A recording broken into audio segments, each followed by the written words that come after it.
So welcome everyone to the Circle of Wine Writers Let's Talk About series. This is number 122 in our series. The title of today's presentation is Modern Wines from Ancient Vines, a new look at Jumilla. Our guest is Carolina Martinez Origone. She's General Secretary of the Jumilla PDO Regulatory Council. The presentation will last about 45 or 50 minutes, after which time we'll take some questions. And I'd like to extend a particular welcome to those who are joining us for the first time or who aren't members of the Circle. We were founded in the UK in 1960 by the wine writer Cyril Ray, and today we have over 270 members, including wine writers, broadcasters, educators, and more, all across the world, a little under half in the UK. You can find more information on our website at circleofwinewriters.org, which also has details about how to join. Please don't hesitate to contact us if you would like to learn more about us. I'd now like to hand it over to Belinda Stone, who will introduce Carolina. Thank you. Thanks, Meg. It's a pleasure to be here. Thank you for extending this invitation to Carolina and to Jumilla as a region. It's great to have a spotlight on the viticultural heritage of the region of Jumilla. For anyone that doesn't know, I'm one of the directors of the Old Vine Conference, and I've been asked to introduce your guest speaker today. She has some very impressive credentials, so I've taken the liberty of writing them down just to set the scene and to be sure that I don't miss anything out. So it is a real pleasure to introduce Carolina Martinez Origone, the General Secretary of the Jumilla PDO Regulatory Council. And she's a passionate advocate for wine, sustainability, and the preservation of heritage. Carolina brings a wealth of experience and expertise to the table. She was born in Madrid. She's an accomplished agricultural engineer, and she holds a Master of Science in Agri-Food Marketing from the International Center for Advanced Agronomic Mediterranean Studies of Zaragoza. Her career spans impactful roles at the European Commission, where she worked within the Directorate General for Agriculture on international relations for geographical indications, as well as at the Spanish Ministry of Agriculture, where she focused on wine GIs. Since 2017, Carolina has been at the helm of the Jumilla PDO Regulatory Council, driving forward a bold vision to modernize and elevate this historic wine region in southeastern Spain. Under her leadership, Jumilla has embraced innovation while staying rooted in its deep traditions, from implementing progressive sustainability initiatives to championing the unique value of old vines.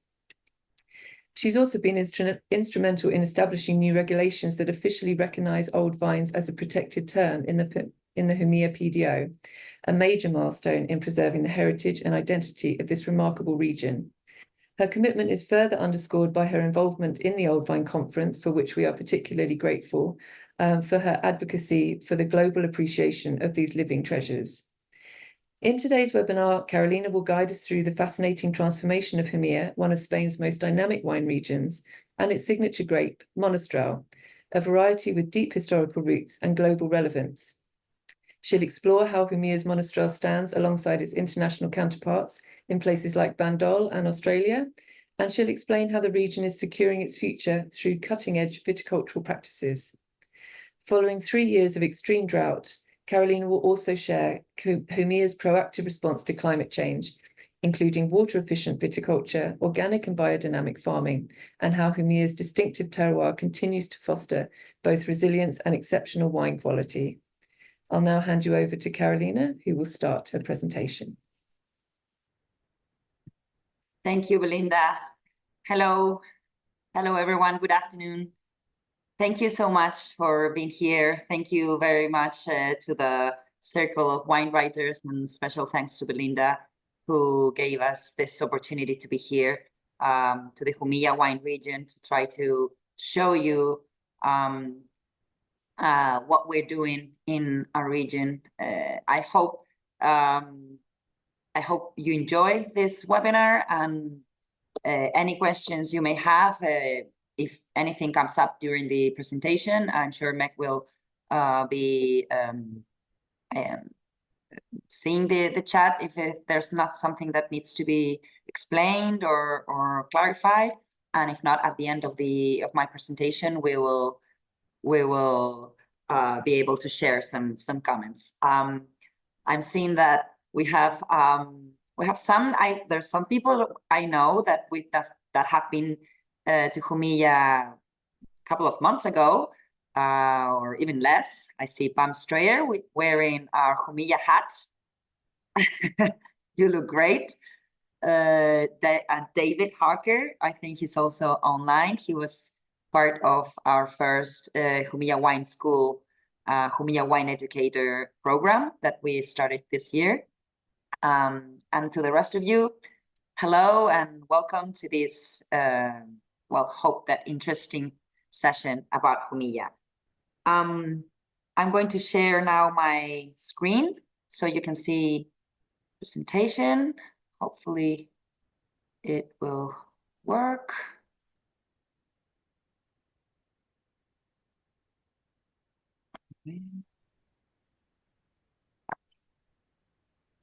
Complete screen, right? Good. Okay. Thank you. Okay, sorry, let me go to the beginning. Okay, spoiler. Okay. Okay, here we are. So just a quick screenshot to where we are for those of you who don't know where we are. This is the Iberian Peninsula with Portugal and Spain, of course. And you see here where Jumilla is located. We are less than 300 kilometers away from Madrid, southeastern corner of Spain, and less than 100 kilometers from the Mediterranean Sea, yet inland, and I will tell you about how this inland feature is so important for our terroir. The Jumilla wine region straddles two regions in Spain, the Murcia region and the Castilla-La Mancha region. This is not often in Spain. And there are 7 villages that are part of the wine region. One of them in the Murcia region, Jumilla, and 7 other towns in the province of Albacete in Castilla-La Mancha. Some quick info on our DO. The DO was founded in the 60s, or almost 60 years ago, in 1966. There are over 1,400 wine growers registered in the DO and 39 wineries that are certified by our control body. In terms of markets, last year, 20 million bottles, over 20 million bottles were sold worldwide. Our first market is Spain, but the big chunk goes to over 90 countries worldwide, being our main markets, the US with almost 3 million bottles, Germany with almost 2 million bottles, Canada, UK, and Japan.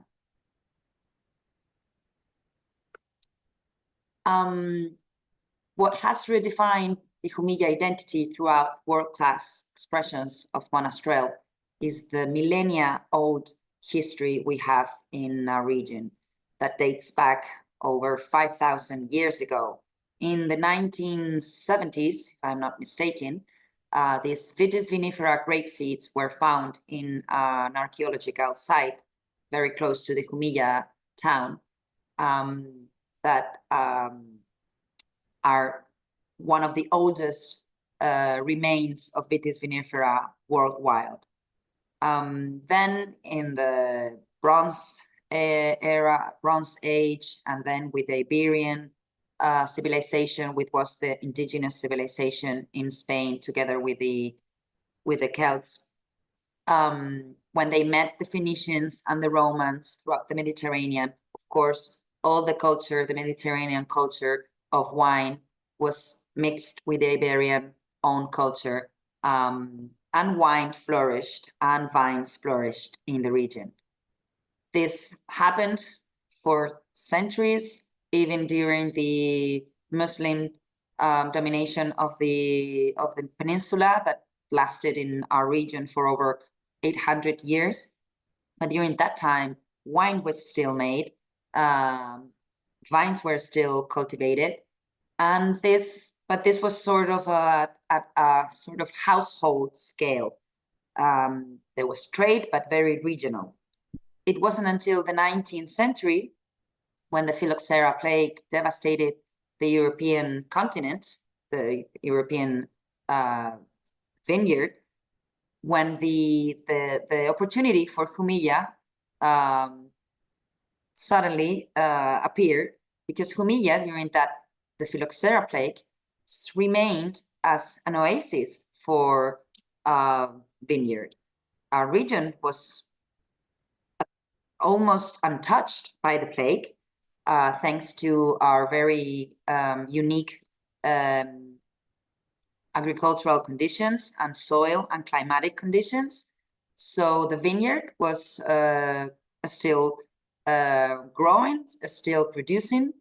And of course, that was an opportunity for producers from the north of Spain and France that came to Jumilla and brought with them their expertise and their winemaking, modern winemaking techniques. And they brought it to the region, and they came, they installed themselves here, and the surface area was expanded, and the Jumilla wine sector really boomed and became an industry, thanks to these winemaking techniques and these modern methods that they brought with them. Until then, everything was done really traditionally, and no big quantities were made like when these people came. So this was really the boom of the Jumilla wine industry. And this lasted some decades until the European wine sector recovered from phylloxera. And as it recovered, well, of course, competition was very hard again for Jumilla producers, and they had to really do something because, well, prices plummeted, demand was suffering. What did they do? Well, they decided to create the Jumilla Protected Designation of Origin and its Regulatory Council in 1966 as a means to come together producers and wineries and put in place these strict regulations regarding quality, regarding production methods, and the Jumilla DO became a quality sealed, an origin guarantee for export markets, and this helped add value to the product. At this time, most of the wine was made in bulk and thus was sold in bulk. It was really appreciated by other markets who needed the monastrell color, the monastrell alcohol to mix with other lighter and less alcoholic wines that needed this boost from Jumilla wine. But then this happened for some decades. It was sold in bulk. And this meant that the traceability was hard and the added value was not really kept or remained in the region. So in the 90s, also the Regulatory Council had this idea to try to foster bottling, quality wine bottling, and they created the Jumilla Wine Quality Competition. This is a very unique competition in the sense that it's only Jumilla wines that are in part of the contest. And because at that time, there were only half a dozen bottles or brands of bottled wines, this was a way to foster this healthy competition amongst producers to try to, make them more comfortable bottling their product, and that's what they did. In the 90s, when this was created, only a dozen or so samples went into contest. Some of them were samples directly from the tank. And as the years went by and producers felt more courageous and more, they believed more in themselves and in their product. Now, 25 years later, we have over 150 samples that come to this contest and more than 25 wineries who compete in this regional competition. Then in the early 2000s, Robert Parker made his appearance in the region, and that's what we call like the first Parker wave. And he came to Jumilla and he scored, or he tasted one of Jumilla's wines and gave it and scored 98 points. And then in 2022, the second Parker wave started, and a Jumilla wine scored 100 points. And this was the first wine in the Mediterranean, in the Spanish Mediterranean, that has scored 100 points. But I will tell you more in detail now. Then in 2019, a milestone was reached in the appellation when we decided that no more bulk wine was going to be allowed to be sold under the PDO. Producers can, of course, make wine in bulk, but they will never be able to sell it under DO Jumilla. This is a way to guarantee consumers, to guarantee markets that the wine that the wine sold under Jumilla has the quality seal and the necessary controls to be able to be called Jumilla wine. And then last but not least, last year, thanks to our participation and to our collaboration with the Old Vine Conference, another milestone was reached in the DO when the Old Vine mention was regulated in our technical file. And together with that modification of the technical file, we introduced some flexible rules for producers. So in terms of alcoholic content, which was reduced, some other things related to winemaking techniques so as to be more clear and more flexible, and to be able to give producers this flexibility that we believe in Jumilla that is needed when working under a DO. This is what I was telling you about the Parker waves. In the first wave in the early 2000s was when El Nido scored 98 points, the highest score in the Mediterranean region. And that time, Robert Parker, the founder of the Wine Advocates, said, Jumilla will become one of Spain's top wine regions. Okay, that was 20 years ago.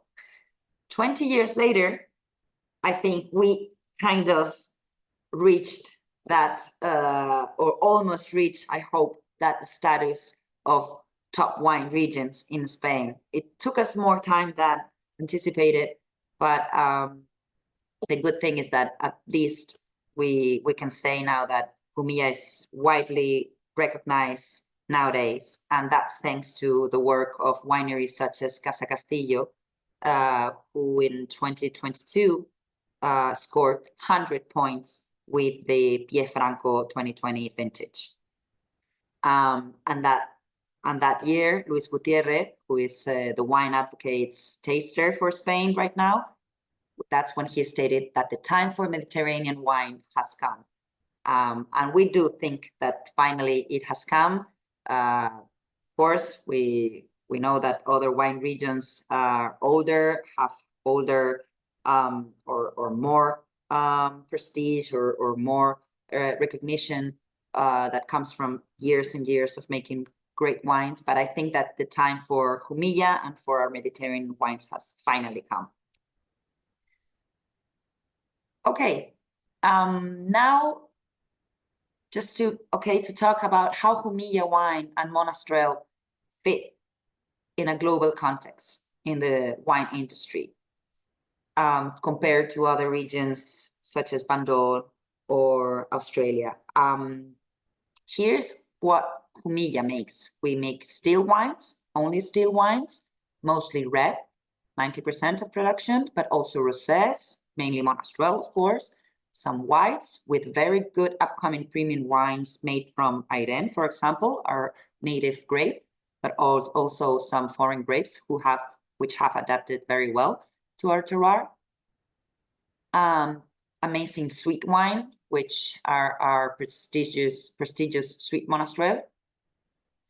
And all this, which really I think the highlight is that Monastrell wines, Jumilla's Monastrell wines are very versatile. We have young and oaked reds to bold aged reds, but rosés as well, and sweet wines. And to put it in context for today's wine industry, the global wine industry, I think Jumilla and our Monastrell are something that really consumers and importers and distributors, they really appreciate that compared to Bandol, which is something that I personally know because we visited the region, Bandol region, some months ago. The council organized a technical visit to Bandol to try to learn and to know more about this region, which also makes Monastrell wines called Mourvèdre, the French word for Monastrell. And what we learned is that Jumilla has really nothing to be envious about Bandol. We were a little bit surprised to learn how Bandol is so strict with its wines. Of course, they have this amazing typicity. You taste a Bandol and you right away know that it's a Bandol. But Jumilla, we have more than one Jumilla. With, as I said, it's so versatile, the Monastrell and Jumilla. And I think that our growers and our producers are really people who want to be free to express this versatility and this potential. And that's why we think that Jumilla is really suited in today's wine industry, because it's not so strict in terms of regulation. We can make 100% Monastrell, which Bandol cannot, amazingly. We can bottle unoaked young Monastrell, which Bandol can't. They need to be oaked for 18 months minimum. We can bottle rosés when the harvest is finished. I mean, we're more free and more flexible, and I think that is translated into the wines, into the wide array of wines we have in Jumilla, and I think that that's something that consumers really appreciate, and well, we're happy about it. These are the last 5 vintages qualifications that we have, that the own council has qualified within their tasting panel. You see that the 20, 21, and 22 were excellent. These were years very different from each other in terms of climate. Then in 2022, severe drought started and lasted 3 years. Only this past spring, we have had finally the necessary rain to be able to produce and to produce in good terms, and to be able to, well, for the plants to be able to survive and to really give the best they can, because despite these 3 years of severe drought, they have delivered. We're really lucky to have Monastrell here because it has delivered despite these 3 last years. This is just a short reference to the Old Vine Conference collaboration we have been put in place since 2023, when we became part of the Old Vine Conference to promote the conservation of our old vineyard. And thanks to them, well, some amazing things are happening in the DO. I think that winemakers, producers are really now believing in their old vines. It's not that they didn't believe it, but you know how sometimes you need someone from outside the house to tell you how good you are, to believe in yourselves. Well, I think the Old Vine Conference collaboration has really helped to believe in the potential of Monastrell, in the potential of old vines and the amazing heritage we have in the region. And here you have a link and a QR if you want to scan it. That will take you to the documentary that we filmed last year during the visit the Old Vine Conference made to the region. A group of 20 or so journalists and soil expert, and wine experts came to the region, and this documentary was filmed with the theme "Soils for Survival: The Key of Old Vines in Jumilla" video. And thanks to this collaboration, also we have started our very own soil study of the region, which is something that I personally have really believed. I always believed in the importance of soils, and thanks to these impulse by the Old Vine Conference, we are now studying our soils little by little, not as fast as I would like to maybe, but we're doing I think quite a good job. Sorry. Okay, now I want to go over briefly, because I can talk about this for hours, but if some of you has a question, you can ask me later, or of course I will leave you my contact info. So for any comment, any questions, or to be able to go more in depth. But something that experts and people like Belinda or David or Pam, who have visited the region, know is how amazing, how incredible is the terroir in Jumilla. Because you know how in the wine sector we talk about terroir all the time, but really here it does make the difference. In terms of soils, the diversity is huge due to the different geological origins, but the common thread is limestone, because of the mountains that surround us, which are mostly of calcareous origin, although we have some also volcanic areas, so some volcanic soils. Sandy soils and gravel are frequent. This was very important when the phylloxera plague came, because phylloxera and sandy soils do not like each other. So this texture, this sandy loam texture, was something that really prevented the expansion of the plague in the region.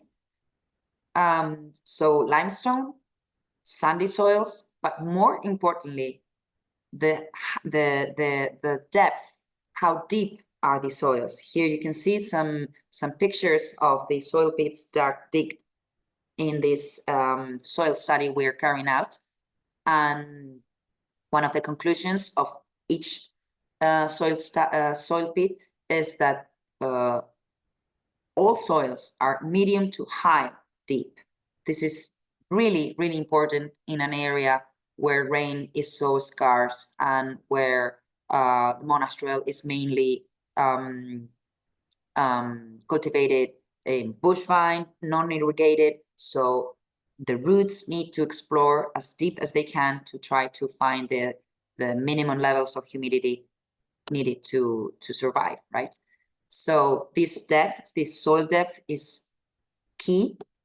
Also, high carbonate content, calcium core carbonate content, is really important.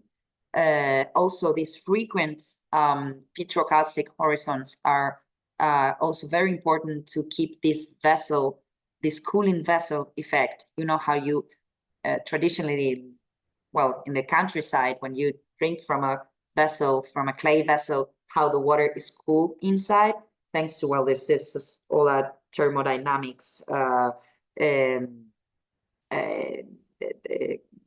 the reason is physics, and this happens inside our soils when these petrocalcic horizons are there. If they're very thick, they can be a problem for roots to explore. But if they're if they have a good if the amount is not that huge, roots can penetrate these horizons, and they can penetrate deep down, and deep down under those layers of sort of cement, they can be cool, they can be humid, and they can thrive. And finally, last but not least, is the available water holding capacity of these soils. It's medium to high. This is also key, given the conditions, the arid conditions we have in Jumilla, to maintain, to preserve the humidity and the water that falls from the sky, to be kept, especially during these scorching days of summer, which are long, very long, and the plant really needs these reserves. Another key aspect of the unique role of Jumilla's terroir, which is key for the resilience and the quality of the wines, is that you need to know that Jumilla is located at a high altitude plateau. So vineyards range from 400 to over 1,000 meters elevation, but most of them, the majority, are around 700 meters above sea level. So this elevation, this altitude, sorry, it's great for acidity levels. It's great for the ripening, for a smooth ripening of the grapes during the summer. And of course, this high altitude plateau is all surrounded by rolling hills, that give place to a great variety of sites, slopes, sun exposures, which are great for producers because they can choose, depending on what wine they want to make. They know where to source the grapes, right, and how to manage those vineyards depending on what wine they want to make. And also here is very important, compared to Northern Europe or Northern Spain wine regions.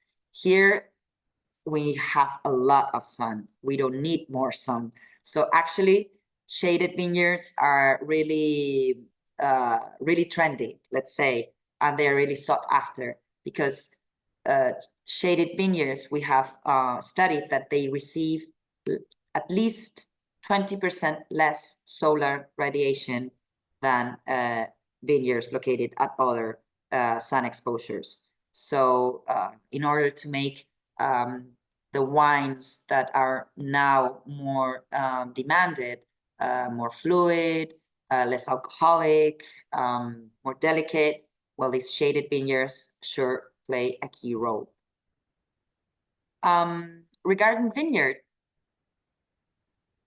sorry, where did climate? Sorry, because I skipped climate. I was thinking, okay, climate. I was talking about soils, I was talking about landscape, but of course, climate. I mean, our terroir could not be explained without explaining our very, very harsh climate. This region of Spain, remember, southeastern corner of Spain, close to Almeria, you know, where some westerns were filmed years ago. This is very arid, very arid. We receive less than 300 millimeters of rain per year. We do have some influence from the Mediterranean Sea sometimes, with some humid winds, but we also have very dry winds. So it's windy, okay, so that's also key, but it's really arid. And then we have this continentality because we're inland. Remember, we're 100 kilometers away from the sea and at high altitude plateau. So we have cold winters and very hot summers. And very importantly, there's this very important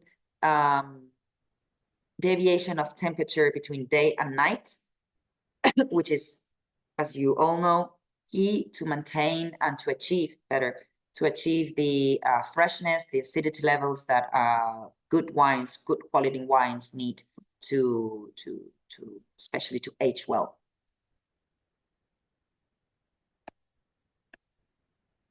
Regarding vineyard, we have over 20,000 hectares of vineyard under the appellation.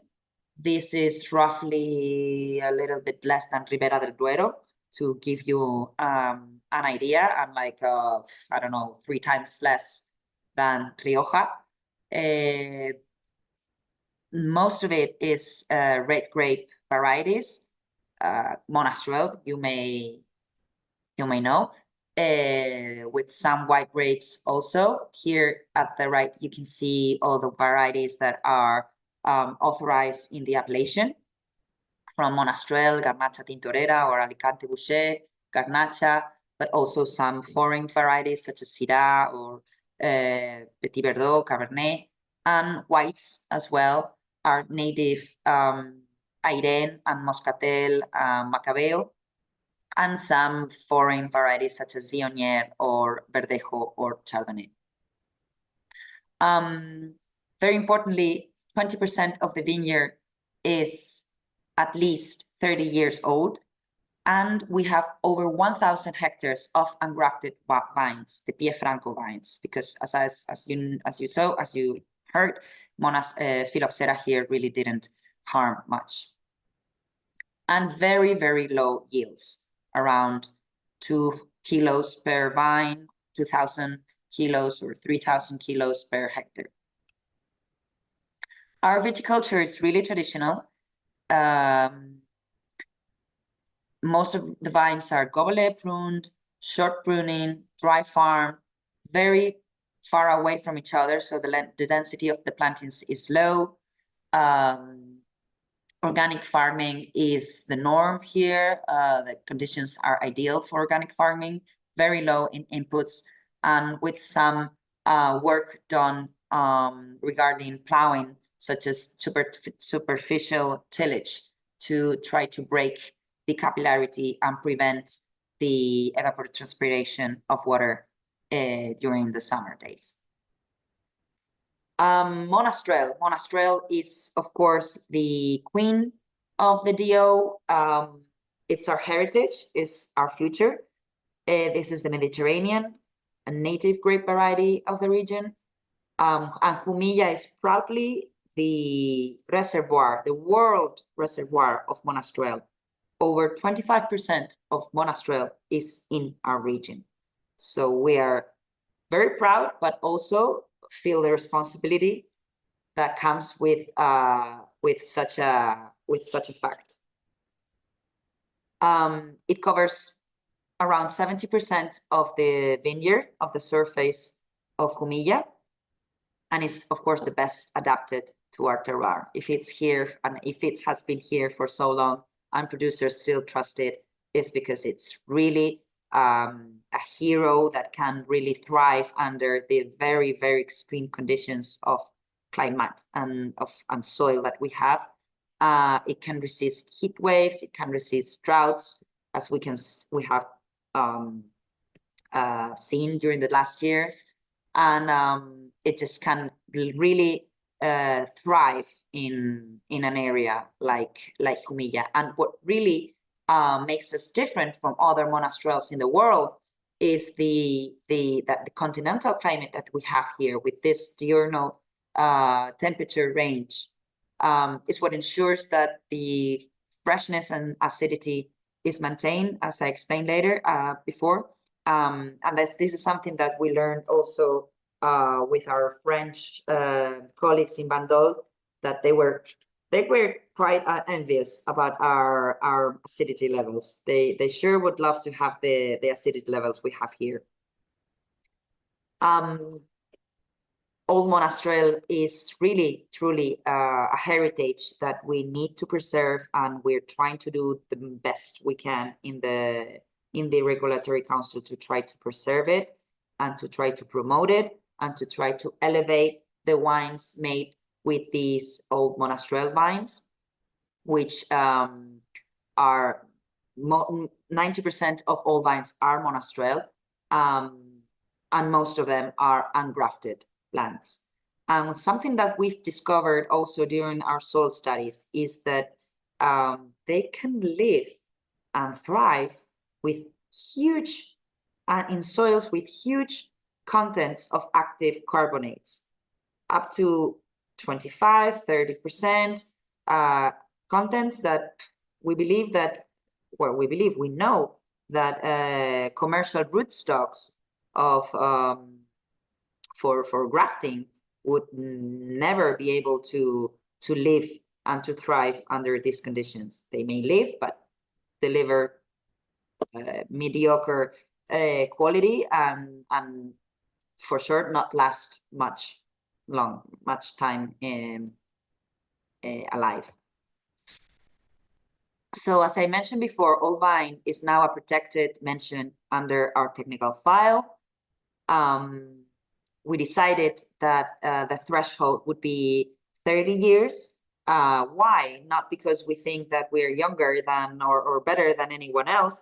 It's just because we really think that in these harsh conditions, 30 years old are already good enough to be considered old and wise, and that's why we decided to put this threshold of 30 years.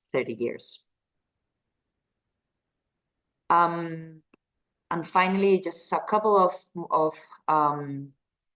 of slides to end this presentation regarding sustainability, sorry, and how through cutting-edge sustainability, we're securing the future of the region and Monastrell. I've told you about the harsh conditions of the region, but how at the same time they are ideal for organic farming.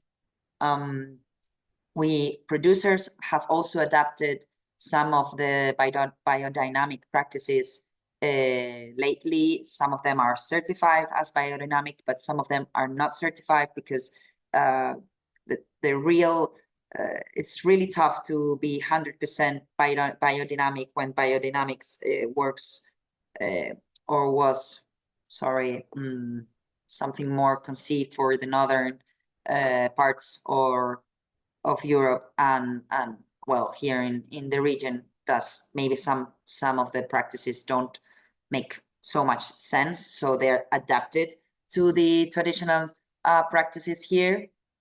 But as I said, inputs are low, soil is very well preserved because chemicals are almost non-existent, very, very superficial tillage. We're doing some research on cover crops, but you have to understand that cover crops with this aridity is hard to match.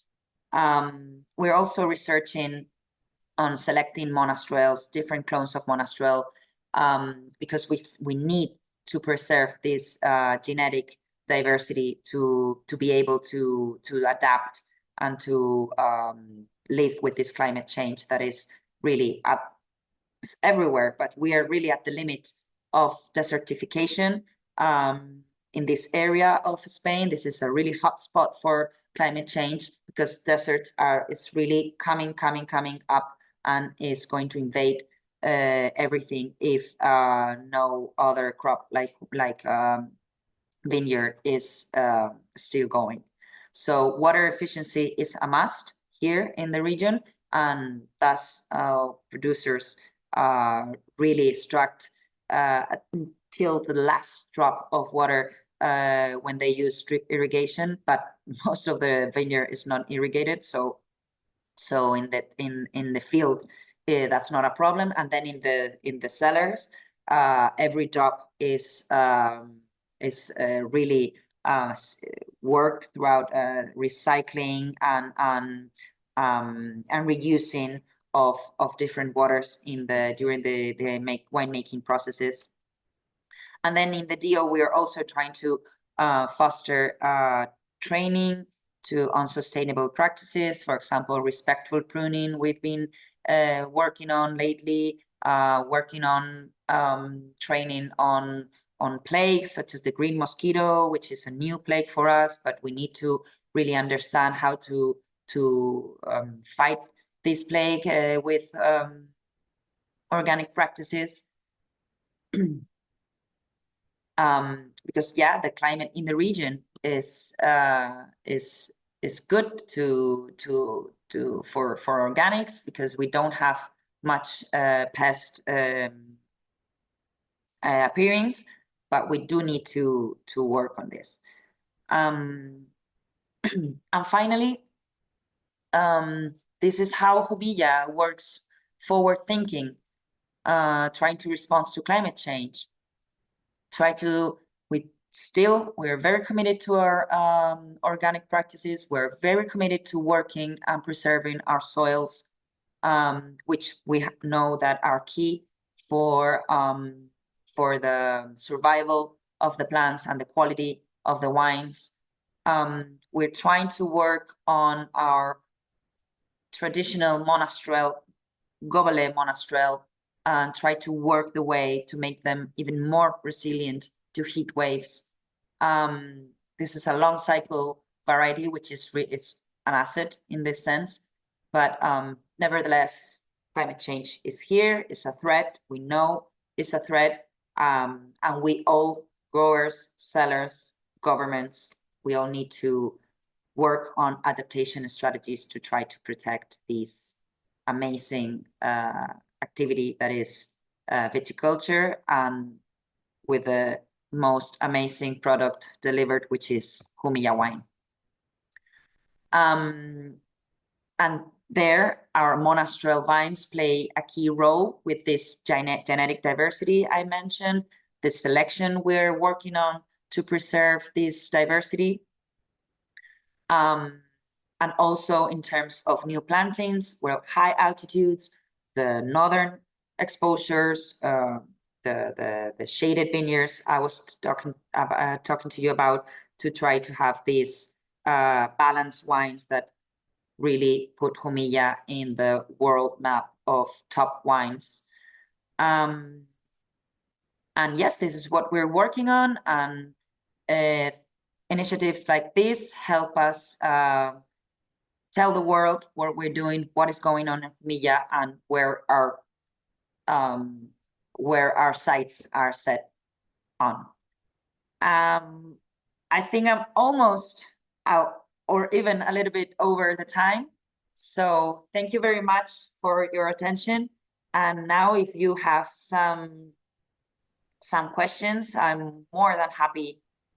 I will leave the presentation on, sorry. Yeah, thank you so much, Carolina. That was fascinating. It was a great look at what you're doing and the qualities of the territory, but also its advantages as well, even during the climate change. We do have a number of questions. I don't know if you want to stop sharing your screen, perhaps. Okay. And I can bring in first. Liz had some questions about sweet wine making.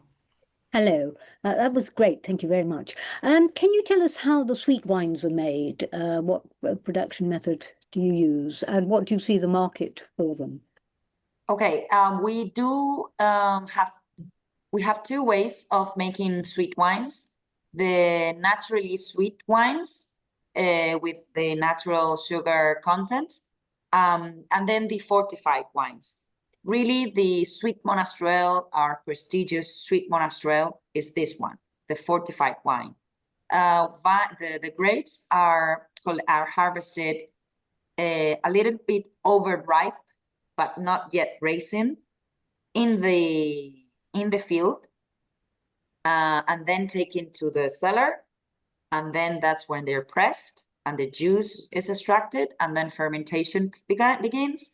And then when it's around 200 or around 200 grams of sugar per liter, the alcohol is added to stop fermentation,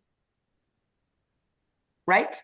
And the alcohol level is around 16. So this is a really, let's say, low alcohol sweet wine compared to other fortified wines, right? Like our colleagues from Jerez or Porto wines, 16 degrees. And these are, for those of you who, well, who have tried them, they're incredibly balanced wines with an amazing level of freshness and acidity that really, well, I think they're velvety, they're sweet, but they're acid, they're fruity, and they have these monastrell aromas of tomato, leaf, of fig, of fig cake, which, well, what can I say? They're just wonderful. And what do you see the market for them? Are they exported or are they all drunk by you lucky people there? They're exported, and they're both things, and also in local in Spain. And what we see is that it's such a gastronomic wine that it's not really a wine that is sold to, say, the average wine consumer, okay? Because no, average consumer, well, just maybe doesn't really go into this type of wines. Or if they want to go into this type of wines, they go to Jerez, right? Or to other, but many of these wines are part of the food pairing menus in Michelin star restaurants in Spain, but also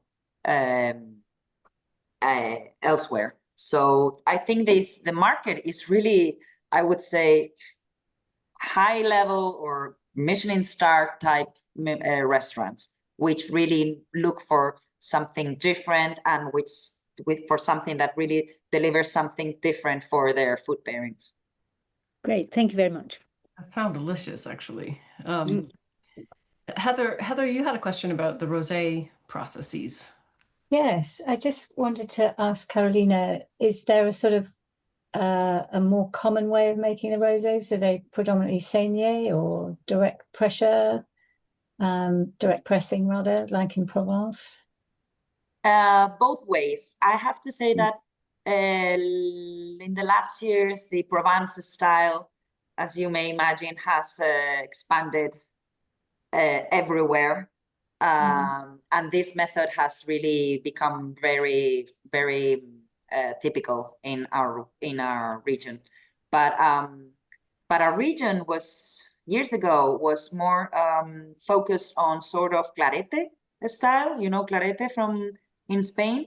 So, and some wineries, especially one, Viña Elena, there has a wine that actually I think is sold in the UK, Particiones, which is a clarete wine with monastrell and Airén, actually. So the two native varieties together, and with this strawberry darker color, which I find really appealing. Also, these Provence style wines, they are really good as well. They're crisp, they're fruity, and I think they are the trend right now. But it's also interesting, and I think that's really interesting about Jumilla, which is so dynamic, and you have not only one rosé style. You have like in the reds, right? And many of you may think, oh wow, well, what is your typicity?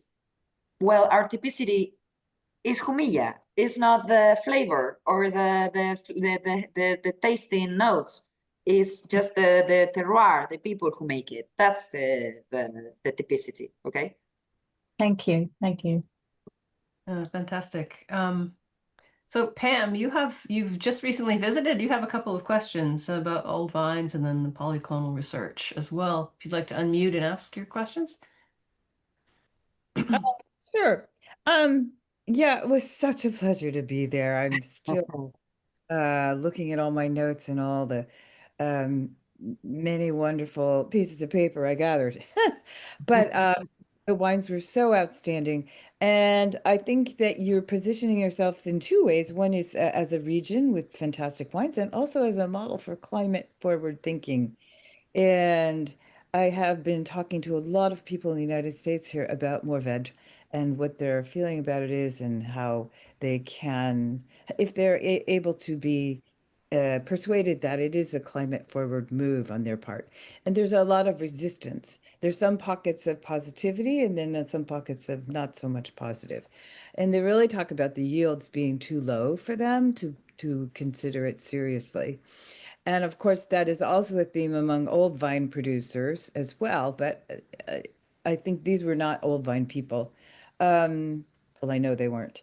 So I'm just wondering, how does it pencil out? How are you able to keep A, the old vines in the ground, and B, monastrell as the sort of signature of the DO?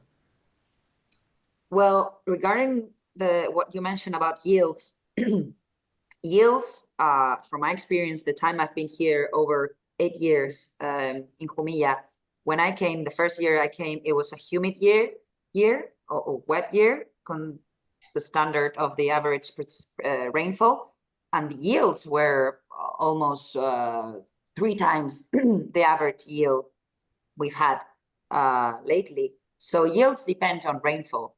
So rainfall in our case, or irrigation. So monastrell can sure deliver good rain yields and quality yields if when having enough water, right? It's a very smart plant.